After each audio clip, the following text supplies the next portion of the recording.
Hello, everybody. Welcome to Stepping Into Your Leadership. I'm your host, Christine Courtney, and I am very excited today to bring back an old friend, a young old friend, Ali Mercier. Hi, Ali. Before I introduce you, I just wanted to say hello because it's so good to see you. Here.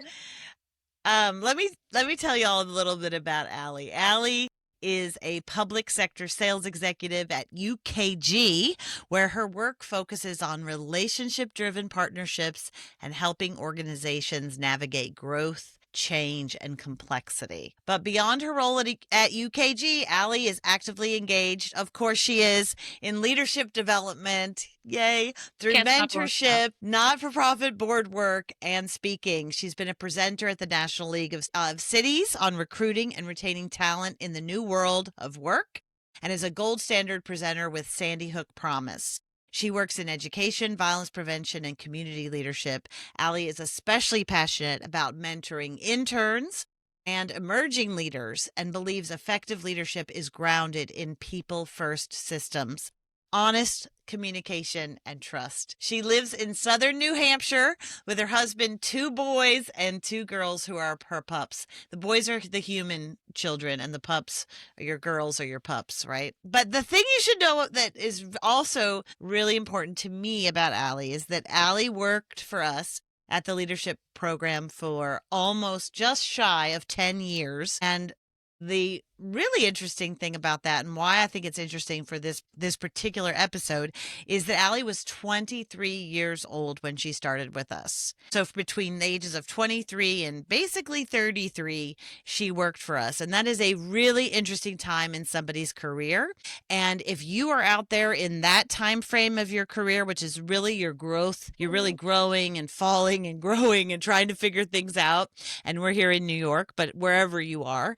And then it's also critical because at the end of those years, generally is when you start, gaining leadership somewhere in that process. But also, if you are not in between that age, this still is an important conversation because she's a little bit older now, right?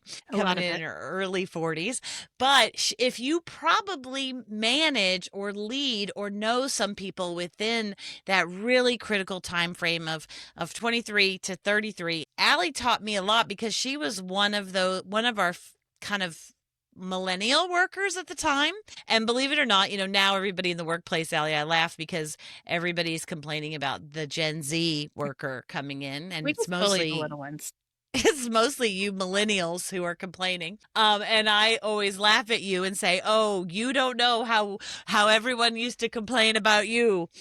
And now we're used to millennials. Millennials are in power, so it's really fun to see millennials have to stretch now for the Gen Z generation. And I will just say that just like millennials taught some of us Gen Xers and people older than me, the boomers like you, millennials taught us a lot. And I will say to all the millennials out there listening, those Gen Zs are going to teach you guys a lot too, if you're lucky in this process.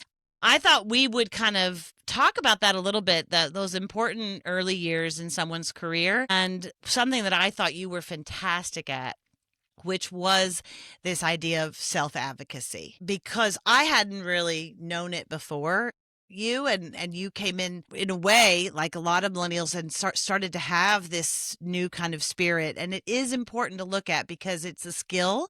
It's a real career builder and it's super helpful no matter what age you are. And so that's where I kind of wanted to start with anyway for you and kind of take you back, if you will. Why are you so good at self-advocacy? Did you just come out of the womb that way? Did you, what do you think it is? Yeah. So something just came into my head and I'm like, I need to clock that one, which is we always talk about, obviously, if you can name it, you can tame it. But I think also if you can name it, you can claim it. Right. And that's something that was embedded in me from my mom. So when I was like in ninth grade, we went to a larger school, and long story long, or shorter, I'm hoping, all the girls at the end of the semester were given C's and all the boys were given A's. And I participated as an athlete in this gym class, but they had 90 kids. They couldn't do it one by one. I went to my mom and I was like, I got a C and you need to call the school and fix it. And she's like, why do I need to call the school? Their moms are calling and they're fixing it. And she was like, well, what would I do? And I'm like, well, you call my guidance counselor. She's like, are you afraid of your guidance counselor? I'm like, no.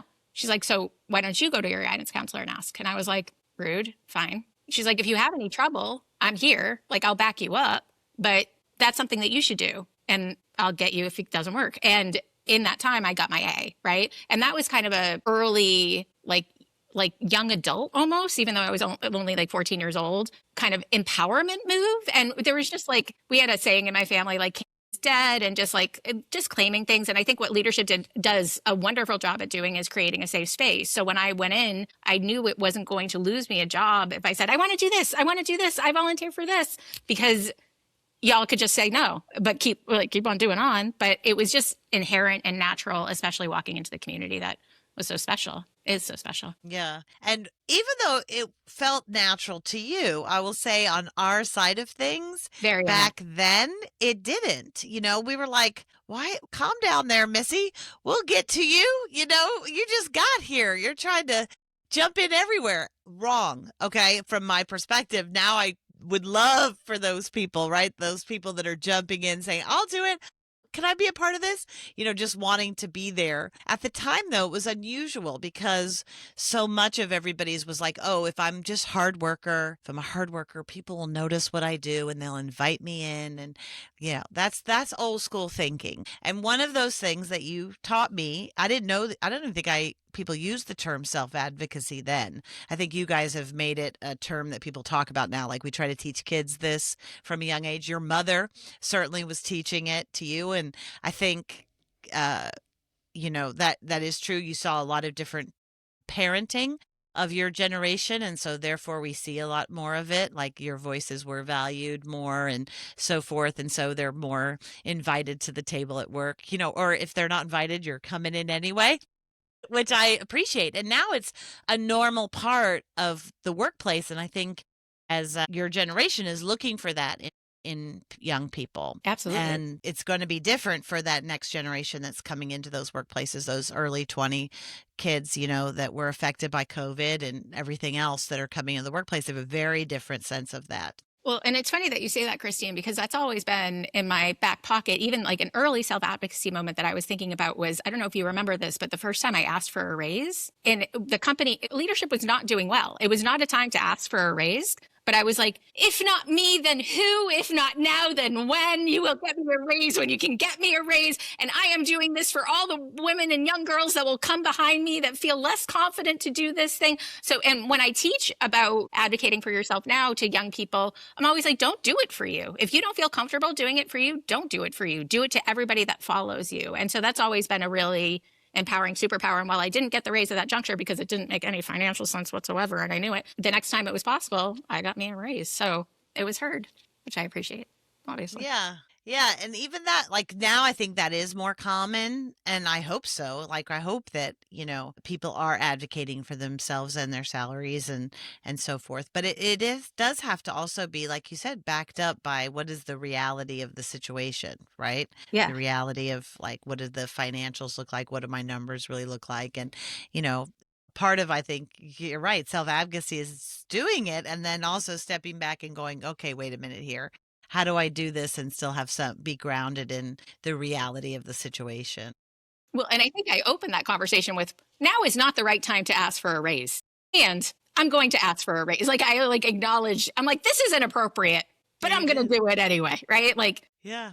And it's funny going into UKG, which is obviously a little bit different from youth development. I was constantly like, hey, how do you do this? Hey, how do you do this? Hey, how do we do this? Hey, how do you do this? Hey, can we do like a LinkedIn contest? They're like, you're not a people leader or an enablement person. I'm like, yeah, but wouldn't it be fun? Wouldn't it be good for all of us to drive some prospecting activity? And they're like, sure. I call myself a benevolent meddler here. And I think that's what I was back then. I just didn't have a title for it. So what do you think? So maybe you have a more recent, do you have another example of a story, like a moment when there was some moment in yourself of like, should I advocate for this or should I not?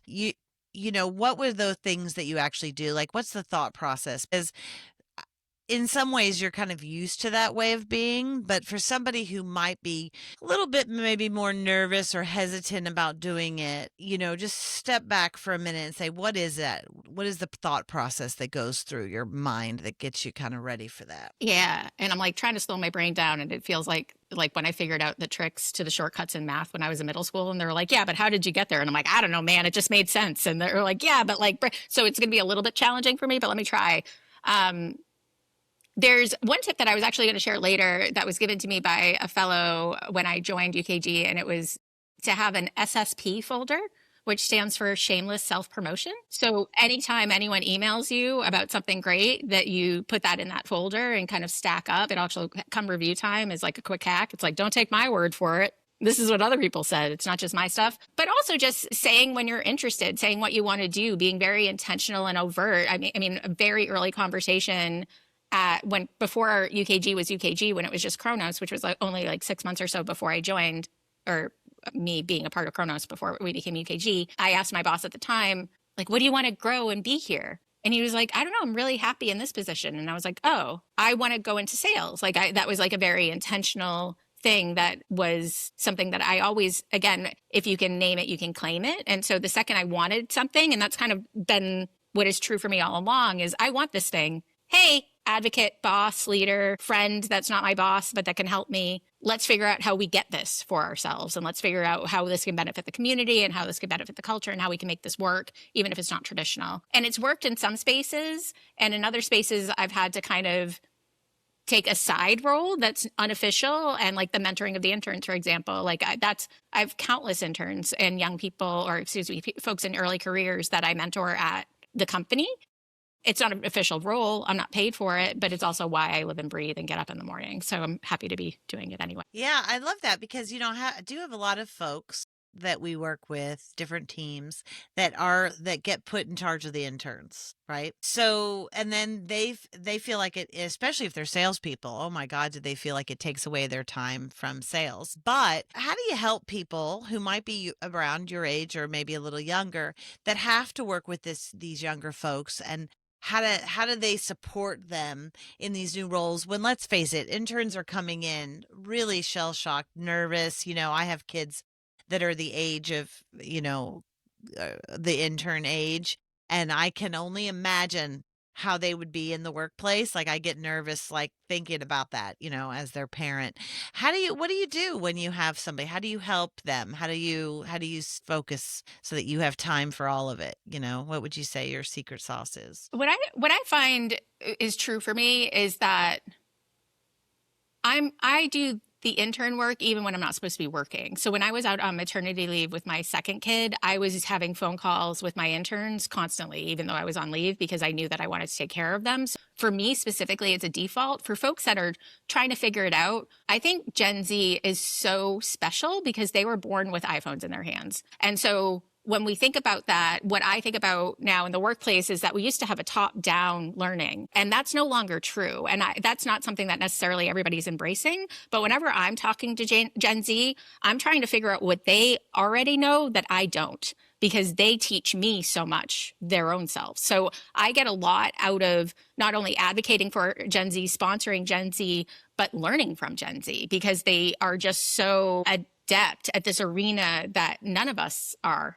at that same level, because they were born into it. So it's in their bones in a way that even if you're like, one of my uncles is a guru in technology, even if you've studied it, been decades in it, it's not in your blood in the same way that it is when you're growing up. And that's your lifeline. That's the way you communicate. That's the way you socialize. That's the way you get in touch with people. That's why you hang out. That's different than I need to learn how to use technology, like it's a very different skill set. And so I try to be a sponge with Gen Z as much as I try to support their growth. Does that make sense? Yeah. I think it's interesting when we're talking about the idea of self-advocacy and it being important.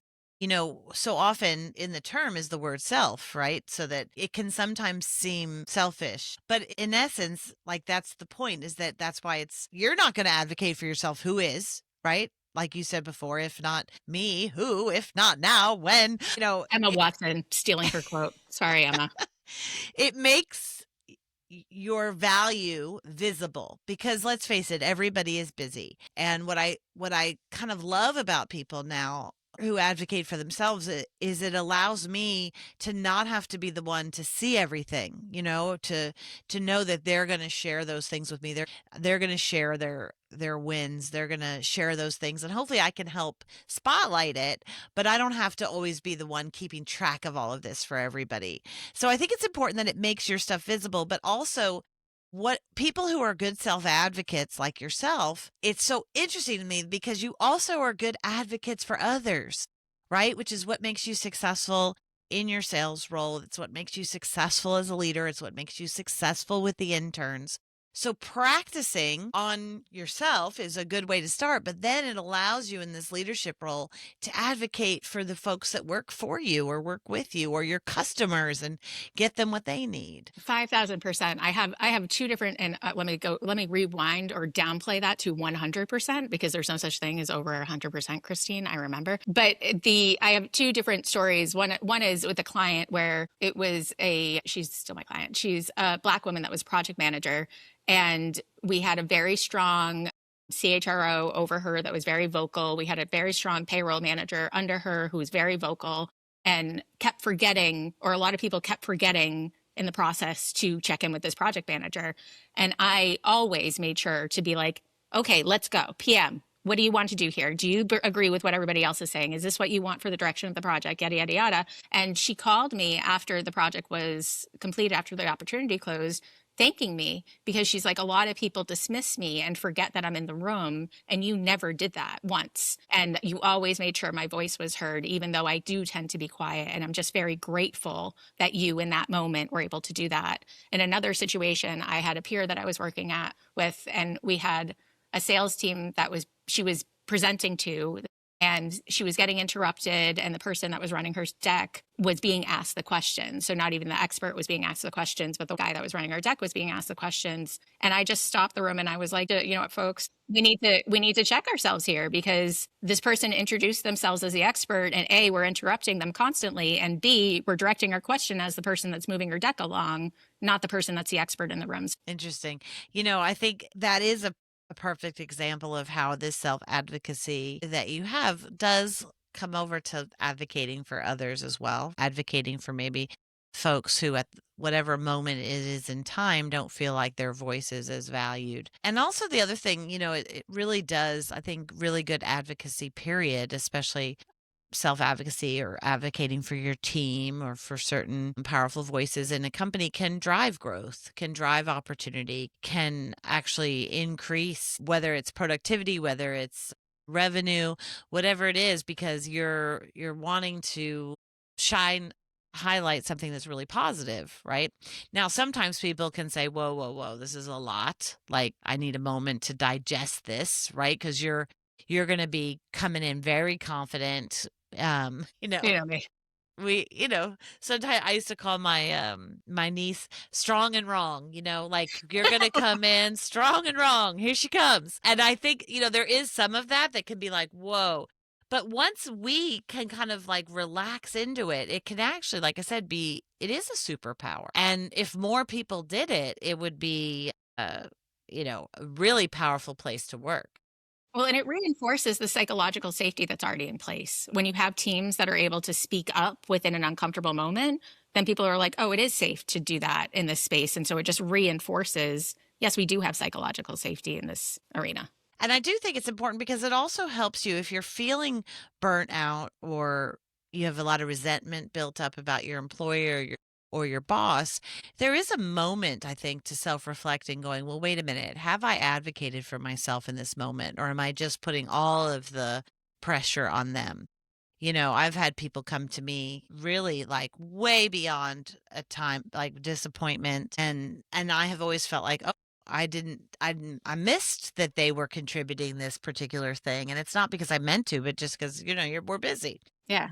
Well, and And it's surprising to even hear you say that, because for me, I'm always like, it's 100% my job to advocate for myself. It's no one else's job. If I get a sponsor, that's an accessory, but like, I've never thought of it as being anyone else's job but mine to get me what I want. yeah, it's just like your mother. You hear your mother's voice, right? So strong. But I Marianne. do think that that's an important voice to recognize. And those of you who are out there and you're thinking, oh gosh, this is so far from me, or I don't have that kind of confidence, I think that that's an important thing that that you just said to yourself, because that's an example of something you say to yourself. Whose job is it besides mine? I've got to do this, you know? I mean, and that's a moment I was when I, you know that I never wanted to be a stay at home mom. We had a few folks at leadership that were like, I want to do a few years as a stay at home mom. And I was like, 1-800 not it. And then for myriad reasons, I was a stay at home mom for 18 months. After a year and almost a year and a half, I was carrying my older son down the stairs. He's like 18 months, not even 18 months old.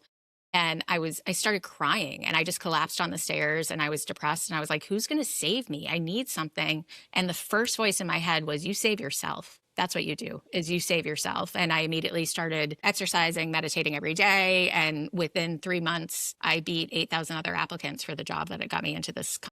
So it was one of those moments where it's like, and even when I kind of fall down, it's always on us. Like it's Mary Oliver, the only journey we can save is our own, right? And that's just true. And it's powerful as a reminder to, no matter what it is, to constantly bring ourselves back to that moment, because it is our lives, right? We have one life, and probably, I think we do, um, and we do, it is up to us. I do think that's important. No matter what phase of your career you're in, no matter what relationship you're in, no matter what it is, maybe your thing to be that you need to advocate for is within your own family. Maybe it's with somebody you want to date. Who knows? That's right. What it is. All right. So tell us what are some tips, kind of practical tips or things that people can do to get a little bit better at self-advocacy? Do you have one? I have some they're practical, but they're also very silly. Because I think that a big thing about self-advocacy is almost like stage fright. Like it feels scarier than it actually can be. And so I have like silly phrases that I share. I share this with all the young people that I mentor and all the like older people that are like, what do you do? And I'm like this. And they're like, you're a nut. And I'm like, correct. And it still works. One is just like a very silly thing that I did with Ada. You remember Ada, my dog, my puppy. I have a very small dog that Christine taught to eat tissues when she was a little puppy and had broken toes and had to come into work with me for a month and a half. Ada was going down these stairs at one point and she was afraid of them because they didn't have like the underneath. And I was like, bravey gravy, Ada, bravey gravy. And it doesn't make any sense, but just that nonsense word helps me be brave, or saying helps me be brave, because it's just not that deep. Like life is so deep, but it's also just not at all. And so what is bravery if not just being like, might as well go for it. And so Bravey Gravy is one. Phil hates this one of mine. My husband, Phil, hates this one of mine, which is might as well. Because he's like, I'm like, we adopted a puppy from a hoarder 6 weeks, after I had my second child. And he's like, why do you think that's a good idea? I'm like, we might as well. And he's like, that's not an argument. I'm like, yeah, no, might as well. And like, just like, might as well try it. Might as well do it. Might as well. And so that's one that I use as a hack. As well as I heard somebody, just to interrupt you for a second, I heard somebody that well said that their best friend uses now all the time YOLO. You only live once. YOLO. And that's how she gets herself into it. It's fat and it's very real. And like now my mom recently went through like a health thing, and now we're saying YOLO all the time because it's like the truth. It's just true. And if you want to do it, you want to go to a fancy tea, we're going to a fancy tea, because YOLO, for real. Another one that I do that's a hack is that email that you're afraid to send. You live in a world where you're pretending. Remember when we were kids and we used to pretend? We still have that skill set. I like to remind adults about that all the time. We all kept growing up. We're still kids that kept growing up. We can still pretend. We know how. It's in our bones. Like, pretend you're not going to send the email, but make it perfect. Make it the perfect email that you're not going to send. And then make it the perfect subject line that you're not going to send, because you're not going to send it. You're not going to send it. Make it perfect though. And like, you wouldn't be ashamed. You've checked it 3 times. You can sit overnight with it. And then put the people in the 2 that you would send it to, because you're not going to send it. You're not going to send it. You're not going to send it. And then just send it and walk away from your desk. That's a hack of mine that is very effective, because especially when it's the things that I'm most intimidated to do, of just like, I'm not doing this. I'm not doing this. I'm not doing this. I'm not doing this. I'm not doing this. Oops, I did it. Yeah. Because then once you spend all that time, you're like, well, I might as well send it now. It's perfect. Nothing wrong with it. What are they going to do? It's all done. Send. Yeah. Yeah. You're playing mind games with your own mind. Correct. I love it. What's another one? I guess in a self-advocacy standpoint, in sales, I called my cousin that's been successful in sales, and I was like, okay, I have MS though. So like, bandwidth wise, what does this mean from a how many hours I'm working perspective? And he very glibly and correctly said, well, you're always working, but you're never working. I'm like, what does that mean? He's like, you're just always working and you're never working. And that's true. Like, Christine, you know that, I'm sure. It's just you're just always on, but you're yourself, right? You're yourself. You're in your own zone. You're not pretending to be anything you're not. You're just there for your people when they need you. I've had to be very clear about my boundaries with that. So I'll often start working early in the morning, but from bed on emails from my phone. I'm often stopped working at 4 or 5. 5 is usually when I'm working with like a mentee. I'll take like a later in the afternoon, evening a meeting, excuse me. And just having that very black and white, when it's 5, you're done. And sometimes when it's 4, you're done, but you're like still obviously responsive. And I'm not like totally checked out and I've forgotten about work, but just I'm walking away from my desk. I'm working from home. That's obviously challenging because I'm in the kitchen and I can see my desk from Babies. there. But Yeah. yeah, I want to get to my kids, and like there that's important too. And if I don't fill that up, then I'm not going to be able to get the best out of me. And like that was a conversation that I had with my director early on, is that I know that sales leaders are like, you got to work, you got to work, you have to like deliver, you have to deliver, you have to deliver. And what I had to say to him was like, I have to tell you, sir, I've always been an overachiever. I've always gotten straight A's and also been in all the extracurriculars. And like, that's always been me. So I need you to trust that I'm just going to do my job and overperform, which, my average since I've been in sales is 118%. So I've always way overperformed the expectation, having no background in sales. And I'm like, and you just need to be in the background and like clap and believe like Tinkerbell, because that's like really what you need to do. And then if I raise my hand and need help, I'm going to tell you I need help. But in general, that's all I need. And he pivoted to that. And not only did he pivot to that, this is a leadership lesson. He called me. He's one of the best leaders I've ever known, and thanked me on his way to Thanksgiving that way for making him grow into a different sales leader and a stronger sales leader, because I asked for something that he'd never been asked for before. Yeah. Yeah, that's good. Good for him too, to have the vulnerability to share that. I think those are some really important tips. I also think it's very interesting that you even advocated for your boundaries, and I think that's really interesting. And you backed it up with what I think is really key is you aligned your advocacy to the bigger picture. So you were saying your fear might be that I'm not going to perform, or that, because that could realistically, that could be his examples in the past. But because you can say, look, I'm at 118%, because I guarantee you, if you ever slipped below 100%, you'd have a different kind of I have a conversation with moment. you.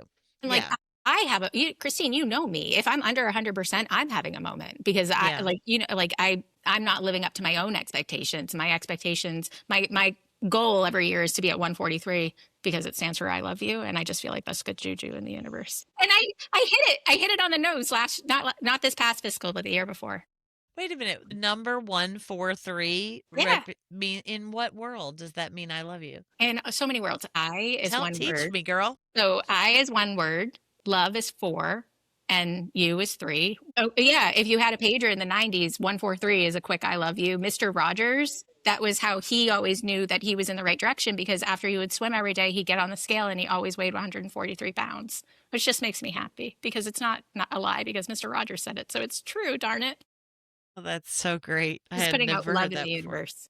I love it. That's a great one. The other one that I think is really important for people that I see is to speak up early, not when it's too late. And I see a lot of times people will, let's just talk about increases in salary or something. What I notice is that people come to it often after the decisions have already been made. And so let's say in a lot of companies that we help coach the folks or whatever, they know end of year bonus and increases are coming, and everyone's getting nervous. Everyone's getting nervous about it, nervous about it. And so you're thinking, and then by the time the folks want to say something, all the decisions have been made already.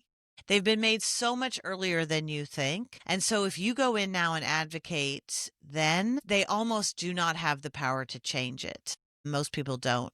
And so they'll oftentimes then be thinking of it for next time, which is important. I had a really good lesson. I think you'll appreciate this as a former athlete yourself. I don't know.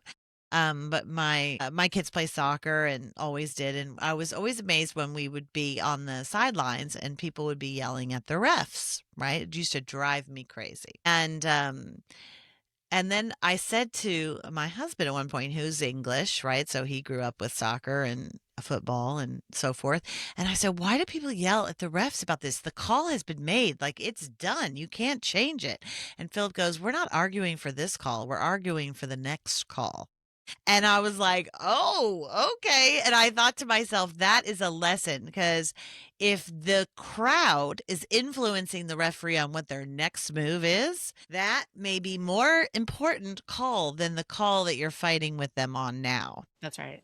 And I thought, oh, that's a very interesting metaphor for work. Well, I mean, I expect it's best to advocate early and often, right? Like I walked in, I was not even a month into the job, and I was like, this is where I want to grow. I want to first be excellent at my job as it is now. I'm not blowing off this job. I need to be great here. And then I want to grow to that next space. It definitely took my manager by surprise, but he was appreciative of it because it really showed that I had intentionality, that I had thought about it, that I wasn't being kind of willy-nilly about it all, but that I had a deliberate plan. Career maps that you and Miss Erica walked us through ages ago and yesterday helped me with that, because it's just always thinking about what the next thing is and making sure that people know that's what you want your next thing to be, because you'll suddenly have a tribe around you. I mean, even, I don't know if, I mean, I expect you might remember this, but after I was diagnosed with MS, I had been out of leadership for like a year and a half. And my first impulse was to just email all the leadership people that I love dearly and just being like, hey, FYI, I love you. And this is a true thing that has happened to me. And now you know. I think sharing information about ourselves and being vulnerable about what's hard, but also being vulnerable about what you want is something that we deserve. We owe it to each other. And if we lead and we do it, that empowers everybody around us to do the same. And thank you for doing that too. That was a nice email to get, even though it was sad. It was nice to hear that, right? I think there's also some reality of this, and just to not to be a bummer, but to just to voice it, is that I think sometimes I can remember myself, and I'm not proud of it, but sometimes you would come in advocating for something, I don't know, whatever, the next thing you wanted or the next piece. And I would, my gut would say sometimes that you were right, and sometimes, oh, she's not ready, and there's other reasons for this and stuff. But I do remember moments when we were able to give you something that you wanted, right? So we were able to give you a raise, or we were able to give you a new job title, or we were able to give you a new job responsibility more than anything, usually with you. I remember having a sense of relief of like, well, thank goodness now Ali can calm down for a little bit, because it was a lot sometimes, to feel like you're disappointing somebody, or that you're not able to let them grow as fast as they want. There is a moment of like, oh, okay, can we just, like, is she good? Like, is she good? Relax. My dad used to say relax to me a lot, and that probably missing that voice. And it's true. There's a little bit of like fatigue for you. And like you say, calm down, Ali. I'm like, I've never been calm. I remember talking about in workshops about the thoughts we have in the shower because we're not thinking about everything. And I'm like, wait, you guys don't think in the shower? I'm also thinking in the shower. Like the ADD thing, how did I miss that for so long, right? Like it's just like attention to all the things at all the times. It's like a can't stop, won't stop sort of thing. Right. And if you have a person, like, if you're lucky enough to have a person like Ali working for you, they require more of us. They require more of us as leaders. They require you to give them honest feedback so that they can grow. It doesn't mean that we only gave you what you want. We probably gave you more times stuff you didn't want, which was important for your growth, which was feedback, or like, hold your horses there, Missy, or something that you've got to learn, or you're not ready, or you missed, this is where you're missing something, or, learn this. And we'd send you back, and you'd ultimately learn more, read more, do more. And I think if you're performing and you've got somebody who's performing, do not squash their light. Yeah. Like, look for opportunities to call yourself to the table to say, I need to give them feedback. And what they're advocating for is more feedback more often. It doesn't all have to be good. It doesn't all have to be money. It doesn't all have to be a new title, but it does need to be feedback. And if you're better at that, then the people will hopefully perform, or they will go somewhere else. And ultimately, that's what you need, is somebody that's performing and then figuring out. We say we want initiative all the time. Self-advocacy is a version of initiative. That's right. And I think the floundering moments, I think, were a gift too, because not merely did it give me a chance to to be like, okay, I'm not ready for this yet, like a humility moment, right? You saw the attitude I had still, right? Still lacking attitude there. But it also ingrained in me such a lifelong learner growth mindset MO, right? Where that's all I do is I'm constant. If I'm not better than I was yesterday, I'm doing something wrong. If I'm not growing, then I'm dead. So it also simultaneously put something in me, the individual, to make sure that I was always getting better, because if I wasn't ready, well, then I better be getting better. So I'm ready, as a person that was very hungry for the next thing. Yeah. And these folks, they're great to have a mentor, to give them a mentor, for them to then mentor, all of that, because they need that feedback loop so strongly. You don't have to be the only one. Like, there's a lot of people that can be a part of their process. And Yali, you definitely taught me that. So thank you so much for coming on and sharing Thank with you so us much for some having of your me. story and some tips for folks that are out there, because you are really great at it. And I'm glad that you're seeing so much success where you are, even in the midst of a lot of struggle. So thank you. I so appreciate y'all. And again, I say we about UKG, but I still say we about leadership, because once a leadershipper, always a leadershipper, as far as I'm That's concerned. right. That's right. All right. Thank you so much. Thank you. Bye. Bye. Thanks for spending time here on Stepping Into Your Leadership. I'd like to give a special shout out to our podcast producer, Richard Francisco. Check out our notes for any details. And if you want to get anything more out of this, go to our YouTube channel and please subscribe to Leadership Lab TV. If you heard something today, of course, that resonated with you, do something with it. It's all about the choices that you make. It's what you say in conversations, how you show up in a moment. Share this episode with someone who's maybe starting a new job or stepping into a new level of leadership, and try one idea, because it just might create some pretty powerful leadership ripple effects. Until next time, keep stepping in, because the room changes when you do.